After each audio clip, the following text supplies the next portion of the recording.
আমি একজন সাহাবার জীবনী শোনাবো আপনাদেরকে। আব্দুর রহমান ইবনে আউফ রাদিয়াল্লাহু তাআলা আনহু। 10 জন জান্নাতের দুনিয়াতে বসে যে 10 জন সাহাবা জান্নাতের সুসংবাদ পেয়েছেন তাদের মধ্যে একজন, আলহামদুলিল্লাহ বলেন। আব্দুর রহমান ইবনে আউফ রাদিয়াল্লাহু তাআলা আনহু প্রথম 8 জন মক্কায় যারা কালিমা পড়ে মুসলমান হয়েছে তাদের একজন। তার স্ট্যাটাসটাকে জেনে নেন। তো তিনি যখন মক্কা থেকে হিজরত করে মদিনায় গেলেন, মনে রাখবেন মক্কা থেকে যে সাহাবার বাড়ি ঘর ছেড়ে হিজরত করেছে তাদেরকে বলে মহাজির, মানে হিজরতকারী সাহাবা। আর মদিনাতে যে সমস্ত সাহাবারা তাদেরকে রিসিভ করেছেন তাদেরকে বলে আল আনসার, মানে সাহায্যকারী সাহাবা। তো যারাই হিজরত করে মক্কা থেকে মদিনায় যেত, বিষ্ণু ইসা ইসলাম মদিনার কোন সাহাবীর সাথে তার ভাই পাতিয়ে দিতেন, আল মুআখাত, ব্রাদারহুড করে দিতেন, দায়িত্ব দিতেন যে তুমি এই সাহাবীকে দেখবে। তো আব্দুর রহমান ইবনে আউফ রাদিয়াল্লাহু তাআলা আনহু যখন হিজরত করে গেলেন, তার দেখভাল করার জন্য যে সাহাবীর দায়িত্ব পড়ল তার নাম হচ্ছে সাআদ ইবনে রাবিয়া, আনসারী সাহাবী রাদিয়াল্লাহু তাআলা আনহু। বিষ্ণু বললেন, সাআদ, আব্দুর রহমান ইবনে আউফ তোমার ভাই, ভাই বানিয়ে দিলেন। কি বানিয়ে দিলেন? তুমি তাকে টেক কেয়ার করবে, সে হবে তোমার মেহমান। সুবহানাল্লাহ। সাআদ ইবনে রাবিয়া রাদিয়াল্লাহু তাআলা আনহু তিনি আব্দুর রহমান ইবনে আউফকে ডেকে নিয়ে গেলেন, ঘরে নিয়ে গেলেন মেহমানকে, এবং বললেন, ইয়া সাআদ ইন্নী আকসারুল আনসারি মালান।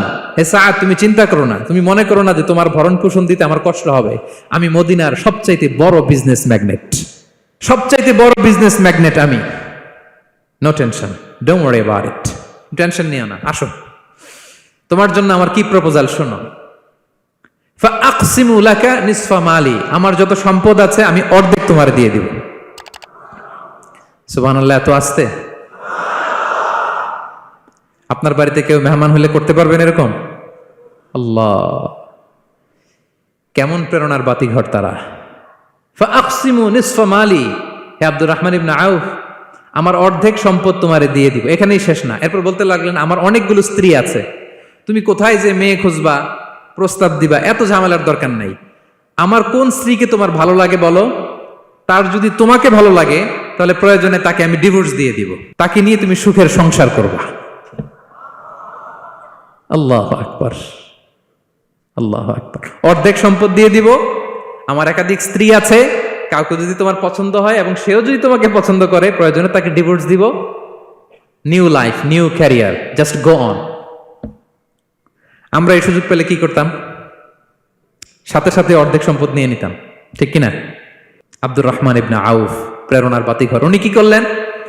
উনি বললেন, লা হাজাতা লি ফি যালিক। আমার ভাই, তুমি যে বলছো সাআদ ইবনে রবি, তুমি যে এত চমৎকার প্রপোজাল দিয়েছো, এতেই আমি খুশি। তোমার কোনো কিছুর আমার দরকার নাই। বারাকাল্লাহু লাকা ফি আহলিকা ওয়া মালিক, আল্লাহ তোমার সম্পদে বরকত দেখ, আল্লাহ তোমার পরিবারেও বরকত দেখ। তবে একটা কষ্ট করতে হবে, সেটা কি? আব্দুর রহমান ইবনে আউফ বললেন, দুল্লানি ইলা সুক, just show me the way to market. মদিনার বাজারটা কোথায় এটা একটু দেখায় দাও। আমি নতুন মানুষ, পথঘাট চিনি না। দুল্লানি ইলা সুক, just show me the way to market of Medina. মদিনার বাজারটা কোন রাস্তা একটু দেখায় দাও। আল্লাহু আকবার।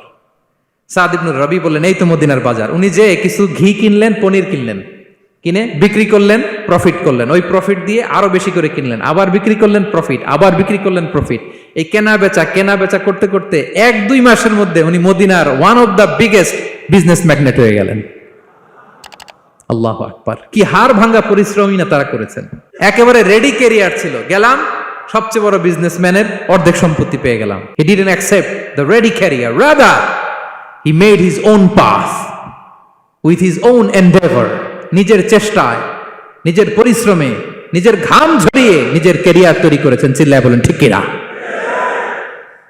This is the biography of Abdul Rahman ibn Auf radiyallahu ta'ala anhu.